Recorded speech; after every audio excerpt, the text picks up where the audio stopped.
আপনি ওই কামের বেটিটা না কালকে জামগো বাইতাইছিলেন কাম করতে, পরে তাই নিয়ে আপনারে কামও লয় নাই বাগাই দিছে। ও আপনি সেই কাজের বউটা এখন ওই বেটার সংসার করতেছেন? হ্যাঁ, বিয়া করে তো আপনার কাজের বাড়ির অ্যাপয়েন্টমেন্ট দিছে। আমি হইলে কবে লাত্তি মাইরা চলে আইতাম। আমার জামাই খালি একদিন কইছে বউ পাউডার টিপ্পা দাও, লাত্তি মাইরা ডিভোর্স দিয়ে চলে আইছি বেটারে। আহারে আপা, তাহলে আপনার সংসারটা ভাঙ্গা গেছে গা না? আহারে যেমনি আহারে কইলেন মনে হয় যে আমার হাত পাও ভেঙে গেছে। হাত পাও ভাঙলে একটু কষ্ট লাগে, কিন্তু সংসার ভাঙলে কষ্ট লাগে না। সংসার ভাঙলে টেকা হয় টেকা। বুঝেন নাই আপনি? আপনি তো বেশি সরল, কেমনে বুঝবেন? শোনেন, সংসার ভাঙলে যে কাবিনের টাকাটা ওইটা দিয়ে ব্যাংক ব্যালেন্স বাড়ান যায়।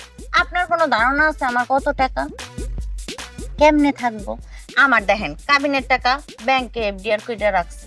আর এই যে মানুষের বাড়িতে বাড়িতে যে কাম করি, সেই টাকার তো কোনো অভাবই নাই। ঢাকা শহরে কামের মাতারি কত এক্সপেন্সিভ আপনি জানেন? টাকা তো দিবই, আমার হাতে পায়ে ধরে বেড়ারা কামের লেগা। যদি আমাকে মন গলে তাহলে কাম করি, নাইলে টাটা বাই বাই। ও আপা, আপনি এত ডিমান্ড?